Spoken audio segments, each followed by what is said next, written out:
Hello hi teachers, welcome back to our channel learners plus. ఈ వీడియోలో వచ్చేసి ఎగ్జామ్కి సంబంధించి ఎలాంటి డౌట్స్ ఉన్నా క్లియర్గా ఇక్కడ ఎక్స్ప్లెయిన్ అయితే చేస్తాను. నేను ఎగ్జామ్కి వెళ్ళే ముందు ఎలాంటి ఇన్స్ట్రక్షన్స్ అనేవి పాటించాలి అనేది కూడా ఇక్కడ క్లియర్గా చెప్తాను. ఎగ్జామ్కి వెళ్ళే ముందు రోజు నుంచి ఏ విధంగా ఉండాలి, మీ ప్రిపరేషన్ అనేది ఏ విధంగా ఉండాలి అనేది కూడా ఈ వీడియోలో క్లియర్గా మెన్షన్ చేస్తాను. ఈ వీడియో ఫస్ట్ టైం ఎగ్జామ్ రాసే వాళ్ళకైతే బాగా యూజ్ అవుతుంది. సో ఎక్కడ స్కిప్ చేయకుండా వీడియో మొత్తం అయితే చూడండి. అదేవిధంగా ఎగ్జామ్స్ ఎన్నిసార్లు రాసినా కూడా అదే తప్పులు చేస్తున్నాం అనే వాళ్ళు కూడా ఈ వీడియో అనేది కంటిన్యూస్గా అయితే చూడండి. అంటే మాకు అసలు కంప్యూటర్ మీద బేసిక్ అవగాహన కూడా లేదు అనుకున్న వాళ్ళు ఈ వీడియో అనేది మీకు బాగా యూజ్ అవుతుందన్నమాట. ఈ వీడియోలోకి వెళ్దాము. ఫస్ట్ వచ్చేసి ఎగ్జామ్స్కి వెళ్ళే ముందు ఏం తీసుకెళ్ళాలి అనే దాని మీద చాలామందికి డౌట్ ఉంటుంది. ఎగ్జామ్కి వెళ్ళేటప్పుడు మనం మస్ట్ అండ్ షుడ్గా తీసుకెళ్లాల్సింది హాల్ టికెట్. హాల్ టికెట్ అనేది మస్ట్ అండ్ షుడ్గా ఉండాలి. దాంతోపాటు ఐడి ప్రూఫ్ అనేది ఉండాలి. ఐడి ప్రూఫ్ మనకు ఆధార్ అవ్వచ్చు, లేదా ఓటర్ కార్డ్ అవ్వచ్చు, లేదా కాలేజ్ ఐడి ప్రూఫ్ అవ్వచ్చు. ఇంతకుముందు మీరు ఏదన్నా కోచింగ్ ఐడి ప్రూఫ్, మీ ఫోటోగ్రాఫ్ ఉన్న ఒక ఐడి ప్రూఫ్ని అయితే మనము తీసుకెళ్ళాలి. ఆ ఐడి ప్రూఫ్ ఎందుకంటే మనకు ఇది మీరా కాదా, ఎగ్జామ్కి వచ్చింది మీరా కాదా అనేది ఐడెంటిఫై చేసుకోవడానికి అనమాట. అంతే, దాని అడ్రస్ కోసం అదేం కాదు. సో మీరా కాదా అని ఐడెంటిఫై చేసుకోవడం కోసం ఐడి ప్రూఫ్ అనేది తీసుకెళ్ళాలి. కొన్ని ఎగ్జామ్ సెంటర్స్లో అయితే మనకు ఐడి ప్రూఫ్ అనేది అసలు పట్టించుకోరు, డైరెక్ట్ మనము వెళ్ళడము లోపలికి వెళ్ళిపోవడం అయితే జరుగుతుంది. కొన్ని సెంటర్స్లో ఏంటంటే పర్టికులర్గా ID proof and hall ticket అనేది చెక్ చేసి లోపలికి పంపించడం అయితే జరుగుతుంది. మీరు వెళ్ళే ముందు టెన్షన్లో హాల్ టికెట్ మర్చిపోవడం, లేదా ఐడి ప్రూఫ్ మర్చిపోవడం, ఐడి ప్రూఫ్తో పాటు ఒక ఫోటోగ్రాఫ్, మీరు హాల్ టికెట్కి ఏదైతే ఫోటోగ్రాఫ్ అయితే ఇచ్చుంటారో ఆ ఫోటోగ్రాఫ్, ఆ పాస్పోర్ట్ సైజ్ ఫోటోని అయితే తీసుకెళ్ళాలి. ఆ ఫోటో కూడా అడుగుతారనమాట ఒక్కొక్కసారి. ఇంకా ఎగ్జామ్ హాల్లోకి వెళ్తాం కదా, మనం పెన్స్ తీసుకెళ్ళాలా, పెన్సిల్ తీసుకెళ్ళాలా అంటే అవసరమైతే ఒక పెన్ను తీసుకెళ్ళండి. పెన్సిల్స్, ఎరేజర్స్ ఇవేం అవసరం లేదు. ఒకవేళ మీరు పెన్ను తీసుకెళ్ళకపోయినా కూడా ఎగ్జామ్ సెంటర్లో పెన్ను, అదేవిధంగా రఫ్ పేపర్ అనేది ఒకటి ప్రొవైడ్ చేస్తారు. మనము సో అది తర్వాత చెప్తాను ఎలా ఉంటుందనేది ఎగ్జామ్ హాల్లోకి వెళ్ళిన తర్వాత. ఇదనమాట. ఇంకా ఎగ్జామ్కి వెళ్ళే ముందు ఒక గంట కంటే ముందే వెళ్ళిపోండి. ఇంకా 1 అవర్ టైం ఉంది అనగా ముందే వెళ్ళిపోవాలన్నమాట ఎగ్జామ్ హాల్లోకి. ఎందుకంటే అక్కడ వాళ్ళందరూ వెరిఫికేషన్ అవి చేసుకొని, మనం రూమ్స్ అన్నీ వెతుక్కొని, మన నెంబర్ ఎక్కడ వచ్చిందో చూసుకొని సరిపోయేసరికి మనకు అక్కడికి వెళ్ళేసరికి ఆ టైం అనేది సరిపోతుంది. అప్పటికప్పుడు హడావిడి అని ఉండొద్దు. హాల్ టికెట్లో క్లియర్గా మెన్షన్ చేసి ఉంటారు 1.5 అవర్ ముందే మనం ఎగ్జామ్కి వెళ్ళాలి అనేసి, ఎగ్జామ్ హాల్ దగ్గరికి వెళ్ళాలనేసి. సో అది హాల్ టికెట్కి సంబంధించి, ఐడి ప్రూఫ్కి సంబంధించి. ఇంకా కొంతమంది చెప్తాను, ప్రిపరేషన్ అనేది మీరు ఒక్కటి గుర్తుపెట్టుకోండి. ప్రిపరేషన్ అనేది మీరు రేపు మార్నింగ్ మీకు 9 నుంచి ఎగ్జామ్ అనుకోండి. For suppose morning section exam అనుకుందాం. ఈరోజు నైట్ 10కి మీ ప్రిపరేషన్ అనేది ఆపేయండి. ఈరోజు నైటే మీ 10కి ప్రిపరేషన్ అనేది ఆపేయండి. 10 నుంచి మార్నింగ్ లోపు ఏమీ మునిగిపోదు, మీకు గుర్తున్నవే రాసొద్దురు. ఈ 10 తర్వాత చాలామంది అయితే అర్ధరాత్రులు నిద్రపోకుండా చదివేస్తుంటారు. ఇంకా కొంతమంది అయితే ఎగ్జామ్ హాల్కి వెళ్ళే ముందు బైకుల మీద కూర్చొని మరీ తిప్పేస్తుంటారు పుస్తకాలు.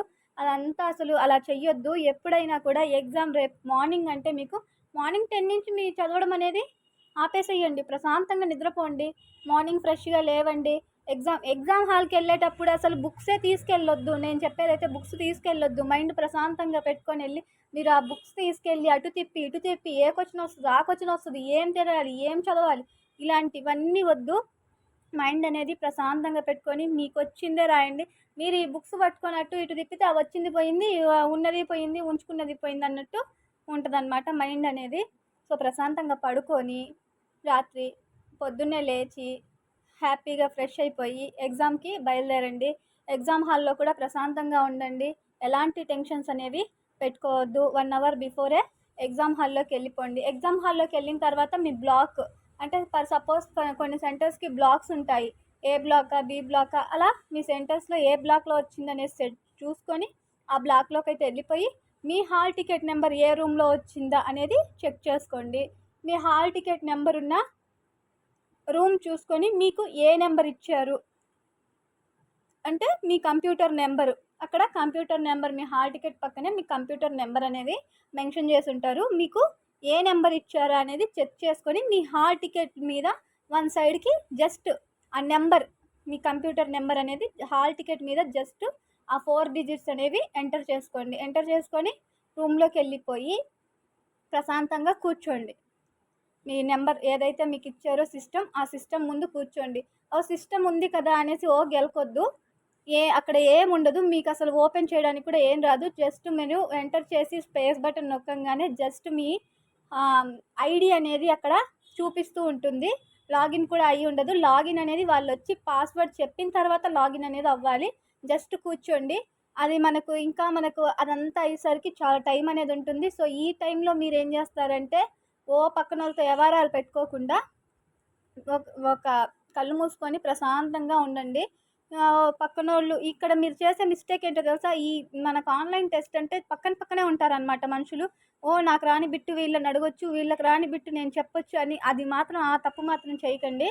అలాంటి తప్పు చేస్తే మాత్రం పప్పులో కాలేసినట్టే. మీ జాబ్ని మీరే కోల్పోయినట్టు. ఎందుకంటే ఇది కాంపిటేటివ్ ఎగ్జామ్ కాబట్టి ఎవరి స్వార్థంలో వాడు ఉంటారు. సో మీకు కరెక్ట్ ఆన్సర్ చెప్తారని కూడా గ్యారంటీ లేదు. సో అలాంటి తప్పులైతే చేయొద్దు. పక్కన వాళ్ళని అడిగి ఆ బిట్టికి ఆన్సర్ పెడదాం. చాలామందిని చూశాను నేను ఇలాగా. సో ఆ తప్పు అయితే చేయొద్దు. ప్రశాంతంగా కూర్చోండి. మీ ఎగ్జామినర్ వచ్చేంత వరకు వచ్చి ఆ ఎగ్జామినర్ ఎవరైతే ఉంటారో అక్కడ వాళ్ళు వచ్చి వాళ్ళ ఇన్స్ట్రక్షన్స్ అయితే చెప్తారు. ఆ ఇన్స్ట్రక్షన్స్ చెప్పేంత వరకు ప్రశాంతంగా కళ్ళు మూసుకొని మీరు ఎంతవరకు ఏదైతే రివిజన్ చేసుకున్నారో లేకపోతే ధ్యానం చేసుకోవడం అలాంటివి అయితే చెయ్యండి. పక్కన వాళ్ళతో మాట్లాడొద్దు. మాట్లాడి ఉన్న బ్రెయిన్ని మాత్రం పాడు చేసుకోవద్దు. నెక్స్ట్ వచ్చేసి ఎగ్జామినర్ వచ్చిన తర్వాత మనకు ఫస్ట్ అయితే అక్కడ ఏమేమి ఇన్స్ట్రక్షన్స్ ఉన్నాయి అనేది చెప్తారు. ఇంకా చిన్న మర్చిపోయాను, మీరు ఒక్కళ్ళే ఓన్గా వెళ్ళుంటే మీ దగ్గర ఏదన్నా లగేజ్ ఉంటుంది కదా, సపోజ్ పర్స్, మొబైల్ ఇలాంటివి. సో ఎవరన్నా మీకు తోడుగా వెళ్ళుంటే అది బయట ఇచ్చేసేయండి. అలా లేదు అనుకుంటే సో ఎవరన్నా మీకు తోడుగా ఎవరన్నా వచ్చుంటే వాళ్ళకి ఇచ్చేసి మీరు వెళ్ళిపోవచ్చు. లేదు మాకు తోడుగా ఎవరు రాలేదు అనుకున్నప్పుడు మీ దగ్గర ఉన్న మొబైల్ ఇలాంటి ఎలక్ట్రానిక్ ఐటమ్స్ ఏమి ఎగ్జామ్ హాల్లోకి ఎంటర్ చేయనీరు. సో మీరు ఏం చేస్తారంటే బయటే మనకు లాకర్స్ అనేవి ప్రొవైడ్ చేసి ఉంటారు. లాకర్స్ అంటే దానికి తాళాలు ఇచ్చి సేఫ్టీగా పాస్వర్డ్లు ఇచ్చి ఉంటారనుకోవద్దు. జస్ట్ ఒక బాక్సెస్ లాగా ఉంటాయి. ఆ బాక్సెస్లో పెట్టుకోమంటారు. బట్ ఏదైనా వస్తువు పోతే మాకు సంబంధం లేదని వాళ్ళు ముందే చెప్పేస్తారు. సో ఎంతవరకు మీ వస్తువుని మీరే జాగ్రత్తగా చూసుకోవాలి. కాబట్టి ఎవరు తోడు లేనప్పుడు ఫర్ సపోజ్ మీ ఫ్రెండ్కి ఎవరైనా తోడొచ్చారు అలాంటి వాళ్ళకైనా ఇచ్చేసి వెళ్ళండి. మీతో పాటు అయితే తీసుకెళ్ళొద్దు. ఎందుకంటే ఒక వస్తువు పోతే మాత్రం ఎవరికి వాళ్ళ బాధ్యత అయితే ఉండదు. అది ఎలక్ట్రానిక్స్ అనేవి ఏం తీసుకెళ్ళాలి అనేది కూడా నేను ఇక్కడ చెప్పాను. ఎంత టైం ముందు వెళ్ళాలి అంటే 1 అవర్ అండ్ 1.5 అవర్ బిఫోరే మనం ఎగ్జామ్ హాల్లోకి వెళ్ళాలి. ఎగ్జామ్ హాల్లోకి ఎంటర్ అయ్యాక ఏం చెయ్యాలి చెప్పాను కదా. వాళ్ళు మనకు వచ్చి ఎగ్జామినర్ వచ్చేంత వరకు కూడా మనము ప్రశాంతంగా ఉండాలి. వచ్చిన తర్వాత వాళ్ళ ఇన్స్ట్రక్షన్స్ అయితే వాళ్ళు మనకు క్లియర్గా చెప్తారు. ఆ ఇన్స్ట్రక్షన్స్ చెప్పిన తర్వాత మన దగ్గర పెన్స్ ఉన్నా లేకపోయినా కొన్ని ఎగ్జామ్ హాల్స్లో అయితే పెన్స్ వాళ్ళే ప్రొవైడ్ చేస్తారు. పెన్నులు ఎందుకు, మాకు ఆన్లైన్ టెస్ట్ కదా అనుకోవద్దు, రఫ్ చేయడానికి పెన్స్ అనేవి ఇస్తారనమాట. దాంతోపాటుగా రఫ్ పేపర్ కూడా వాళ్ళే అక్కడ మనకు ప్రొవైడ్ చేయడం అయితే జరుగుతుంది. సో రఫ్ పేపర్ ఒకటే ఇస్తారు. ఫస్ట్ మనకు కావాలంటే ఇస్తారు. ఇంతవరకు అయితే ఎవరు రెండో రఫ్ పేపర్ తీసుకున్నది నేను చూడలేదు. సో కావాలంటే వాళ్ళు మళ్ళీ ఆ రఫ్ పేపర్ని ప్రొవైడ్ చేస్తారు. ఇంకొకటి ఏంటంటే అయిపోయిన తర్వాత ఆ టైం అనేది మనకు డిస్ప్లే అవుతూ ఉంటుందన్నమాట స్క్రీన్ మీద. ఇన్ని నిమిషాల తర్వాత ఎగ్జామ్ అనేది స్టార్ట్ అవుతుందనేసి. సో ఆ టైం స్టార్ట్ అయ్యే ముందు ఒక 2-3 నిమిషాల ముందు మనకు వాళ్ళు పాస్వర్డ్ అనేది చెప్తారు. పాస్వర్డ్ అనేది ఆల్మోస్ట్ మన డేట్ ఆఫ్ బర్తే ఉంటుంది. సో కంగారు పడకుండా మనకేంటంటే ఎగ్జామ్ హాల్లోకి వెళ్ళిన తర్వాత కీబోర్డ్ అనేది ముట్టుకోవడానికి లేదు. కీబోర్డ్తో మనకు సంబంధం ఉండదు. మౌస్తోనే ఆ మౌస్ పాయింటర్తోనే మనము పాస్వర్డ్ అనేది క్లిక్ చేయాలి. సో మనకు మన లాగిన్ పక్కనే పాస్వర్డ్ పక్కన కీబోర్డ్ అనే ఐకాన్ అనేది కనిపిస్తుంది. మౌస్ తీసుకెళ్ళి ఆ కీబోర్డ్ ఐకాన్ మీద ప్రెస్ చేసినప్పుడు అక్కడ మనకు లెటర్స్ అనేవి డిస్ప్లే అవుతాయి. ఈ మౌస్తోనే మనము ఆ లెటర్స్ అనేవి క్లిక్ చేసుకుంటూ వెళ్ళాలి పాస్వర్డ్ ఏదైతే ఉంటుందో అలా. సో ఒకవేళ మీ పాస్వర్డ్ రాంగ్ అయింది అంటే మీరు అక్కడే ఎరేజ్ చేసే మార్క్ ఉంటుందన్నమాట. సో దాంతో మీకు తెలియలేదనుకుంటే, మీకు ఫస్ట్ టైం అనుకుంటే ఎగ్జామినర్ని పిలిచి మీరు అక్కడ అడగొచ్చు, మేడం మాకు తెలియట్లేదు ఎంటర్ చేయడానికి హెల్ప్ చేయండి అనేసి. అండ్ ఫస్ట్ టైం అయితే వాళ్ళు హెల్ప్ చేస్తారు. మీకు ఏదైనా డౌట్స్ ఉంటే వాళ్ళని అడిగి తెలుసుకోవచ్చు. అందులో మొహమాట పడాల్సిన అవసరం ఏమీ లేదు. తెలియని వాటి గురించి అయితే వాళ్ళు క్లియర్గా చెప్తారు. దాని గురించి భయపడాల్సిన అవసరం లేదు. కొన్ని సార్లు మనకు ఎగ్జామ్ హాల్లోకి వెళ్ళిన తర్వాత మనకు సిస్టమ్స్ అనేవి హ్యాంగ్ అయిపోయి ఆగిపోయే ప్రమాదం ఉంది. చాలా మందికి అలా జరిగింది. సో వెంటనే భయపడిపోవద్దు, మీ స్క్రీన్ ఆఫ్ అయిపోయింది, మీ ఎగ్జామ్ అంతా పోయిందనేసి. వాళ్ళు నెక్స్ట్ ఆల్టర్నేట్గా వేరే సిస్టమ్ అనేది వెంటనే మీకు ప్రొవైడ్ చేస్తారు. దాని గురించి అయితే భయపడొద్దు. అయితే అలా జరిగినప్పుడు మీరు వెంటనే కూడా మీ ఎగ్జామినర్, మీ రూమ్లో ఎవరైతే ఉంటారో వాళ్ళకైతే వెంటనే మీరు ఇమీడియట్గా వాళ్ళకి చెప్పాలన్నమాట. వాళ్ళకి మీరు చెప్పినప్పుడు మీ ఎగ్జామ్ని, మీ హాల్ టికెట్ నెంబర్ ఏదైతే ఉంటుందో అది వేరే సిస్టంలో వేసి వాళ్ళు మీకు ఆ సిస్టమ్ని ప్రొవైడ్ చేస్తారు. మీరు దాని గురించి అస్సలు భయపడొద్దు. సో నెక్స్ట్ ఎగ్జామ్ హాల్లోకి వెళ్తాం కదా, పాస్వర్డ్ ఎంటర్ చేస్తాము, ఇంకా ఎగ్జామ్లోకి వెళ్ళిపోతాం. ఫస్ట్ మనకు జనరల్ ఇన్స్ట్రక్షన్స్ అయితే ఇస్తాడు. సో అవన్నీ మీరు చూసుకోండి. ఇంకా మీకు ఏదైనా డౌట్ ఉంటే ఎగ్జామ్లోకి ఎలా ఎంటర్ అవ్వాలనేసి నైట్ ఒక వీడియో చేస్తున్నాను, మాక్ టెస్ట్ వీడియో. సో ఒకసారి అది క్లియర్గా చూడండి, మీకు అర్థమవుతుంది. సో అక్కడ మనము ఎంటర్ అయిన తర్వాత నెక్స్ట్ అనే బటన్ నొక్కిన తర్వాత మనకు ఒక బాక్స్ లాంటిది వస్తుంది. ఆ బాక్స్ మీద టిక్ చేయాలి. టిక్ చేసి I am ready to begin అనే మీద ప్రెస్ చేస్తే మనం డైరెక్ట్గా ఎగ్జామ్లోకి వెళ్ళిపోతాం. ఫస్ట్ మనకు పేపర్ అంటే సెట్ని బట్టి మనకు సైకాలజీనా, ఫిజిక్స్, తెలుగు అనేది వస్తుంది. ఏ సెట్కి ఏ ఉంచిందో మనకు తెలియదు కాబట్టి ఒకవేళ సెట్లు ఒకటైనా కూడా మనకు ఎగ్జామ్లో క్వశ్చన్స్ అనేవి అందరికీ ఒకే ఆర్డర్లో ఉండవు. నీకు ఫస్ట్ క్వశ్చన్ సైకాలజీలో ఫస్ట్ క్వశ్చన్ నీకు ఒకటైతే అదే క్వశ్చన్ సైకాలజీలో నెక్స్ట్ వాడికి ఫోర్త్ క్వశ్చన్, ఫిఫ్త్ క్వశ్చన్, లేకపోతే లాస్ట్ క్వశ్చన్ అయి ఉంటుంది. సో నెంబర్స్ని బట్టి క్వశ్చన్స్ పక్కన వాళ్ళని అడగడానికి ట్రై చేయొద్దు. ఆ నెంబర్ క్వశ్చన్ చెప్పు అంటే మాత్రం మార్కులు పోయినట్టే. సో ఆ నెంబర్ వాడికి ఏముందో మీకేముందో తెలియదు. సో అదనమాట సైకాలజీ. తర్వాత మనము ఎన్ని ఎగ్జామ్స్ రాసిన తర్వాత మొత్తం గ్రీన్ మార్క్ ఉన్నాయా లేదా, మనం రాసినవన్నీ గ్రీన్ మార్క్లో ఉన్నాయా, లేకపోతే ఏదైనా బ్లూ కలర్లో ఉందా, లేకపోతే ఏదైనా రెడ్ కలర్లో ఉందా. రెడ్ కలర్లో ఉంది అంటే మనం అసలు ఆ క్వశ్చన్ని చూడలేదు, దానికి ఆన్సర్ అనేది చేయలేదు. బ్లూ కలర్లో ఉందా, మనం చూసాము కానీ ఆన్సర్ చేయలేదు. బ్లూ కలర్ వచ్చి టిక్ పెట్టి మనం సేవ్ చేయలేదా, అలాంటప్పుడు మనము ఆ క్వశ్చన్ డైరెక్ట్ అక్కడ కనిపిస్తున్న మార్క్ మీదే క్లిక్ చేసుకోండి. ప్రీవియస్ అని కొట్టుకుంటూ వెళ్ళొద్దు, టైం అనేది వేస్ట్ అయిపోతుంది. సో ఈ ఎగ్జామ్కి సంబంధించి క్లియర్గా నేను నైట్ వీడియోలో అయితే చెప్పున్నాను. ఒకసారి అది చూడండి, మీకు క్లియర్గా అనేది అర్థమవుతుంది.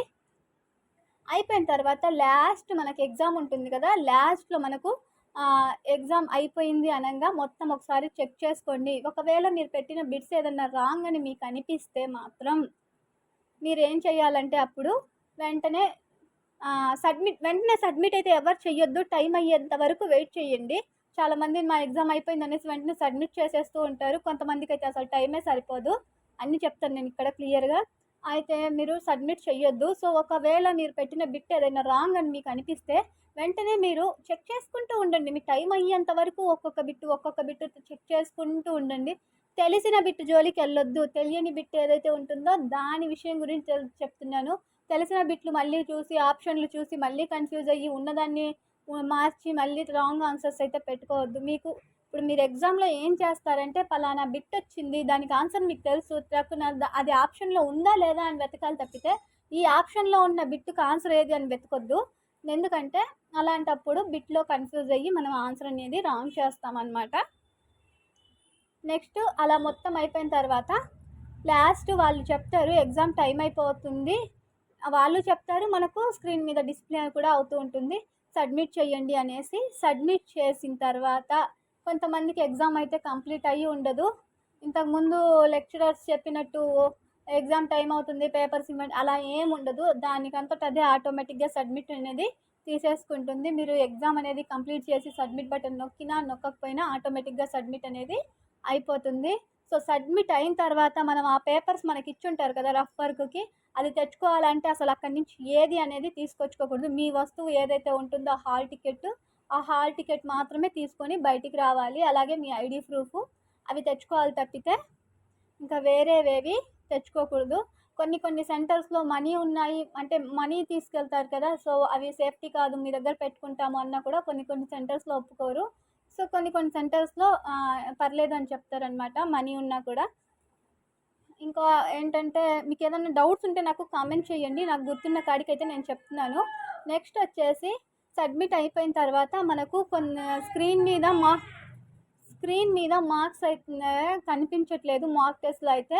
అక్కడ వాళ్ళు రేటింగ్ అనేది అడుగుతున్నారు. సో, రేటింగ్ ఇచ్చిన తర్వాత మార్క్స్ అనేది డిస్‌ప్లే అవ్వట్లేదు. సో, రేపు ఎగ్జామ్ రాసిన తర్వాత 27థ్ రాస్తారు కదా! 27థ్ రాసిన తర్వాత ఏం బిట్స్ వచ్చాయి ఎగ్జామ్‌లో, అదే విధంగా ఎగ్జామ్ యొక్క మార్కులు వెంటనే డిస్‌ప్లే అవుతున్నాయా లేదా అనేది ఆ వీడియో అయితే చేస్తాను. అదనమాట. ఎగ్జామ్ అయిపోయేంత వరకు అలాంటి జాగ్రత్తలైతే తీసుకోవాలి. ఫస్ట్ టైమ్ ఎగ్జామ్ రాస్తున్న వాళ్ళు ఏం టెన్షన్ పడకుండా క్లియర్‌గా మీ ఎగ్జామినర్ ఎవరైతే ఉంటారో వాళ్ళనడిగి మీకు ఆ సిస్టమ్ గురించి తెలియనప్పుడు నీట్‌గా తెలుసుకొని మీరైతే ఆన్సర్స్ అనేవి చెయ్యండి. మాక్ టెస్ట్ ఎలా చేయాలి అనేది తెలియకపోతే నైట్ చేసిన వీడియో అయితే క్లియర్‌గా ఉంది. సో, కన్‌ఫ్యూజ్ అవ్వకుండా ఇంతవరకు మాకు కంప్యూటర్ మీద అవగాహన లేదు, బేసిక్ ఇన్‌స్ట్రక్షన్స్ కూడా తెలీవు అన్న వాళ్ళకి ఆ వీడియో హెల్ప్ అవుతుంది. అదే విధంగా ఎన్నిసార్లు వెళ్ళి ఎగ్జామ్ రాసినా మేము చేసిన తప్పులు అవే అనుకున్న వాళ్ళైతే ఈ వీడియో చూడండి. ఎగ్జామ్ రేపు మార్నింగ్ అనంగా మాత్రం ఈరోజు నైట్ నుంచే చదవడం ఆపేసి ప్రశాంతంగా హ్యాపీగా పడుకొని ప్రశాంతంగా ఉండండి. ఇంతలోపే ఏం మునిగిపోయేదేమీ లేదు. అలా మీరు నైట్ అంతా పడుకోకుండా చదివి ఎగ్జామ్ హాల్లోకెళ్ళి నిద్రపోవాల్సొస్తుంది. సో, ఇవి గుర్తుపెట్టుకోండి. ఇంకొక విషయం ఏంటంటే ఎగ్జామ్ మార్నింగ్ సెక్షన్ అయినా, ఆఫ్టర్‌నూన్ సెక్షన్ అయినా లంచ్ చేసో, లేకపోతే బ్రేక్‌ఫాస్ట్ చేసో వెళ్ళాలి. అలా కాకుండా ఖాళీ కడుపుతో వెళ్తే ఆ ఎగ్జామ్ మీద ఆ క్వెషన్స్ మనకు అర్థం కావు. తలంతా నొప్పొచ్చేస్తా ఉంటది. ఒక పక్కన నిద్ర లేక చాలా కష్టపడాలప్పుడు. మనకు వచ్చిన బిట్స్‌ని కూడా ఆ చిరాకులో మనము రాంగ్ పెట్టే ఛాన్స్ అయితే ఉంటుంది. సో, ఇంకా ఏమన్నా డౌట్స్ ఉంటే నాకు కమెంట్ సెక్షన్‌లో అయితే కమెంట్ చేయండి. ఈ వీడియో అనేది మీకు క్లియర్‌గా అర్థమవుతుందని నేను అనుకుంటున్నాను. Thank you for watching.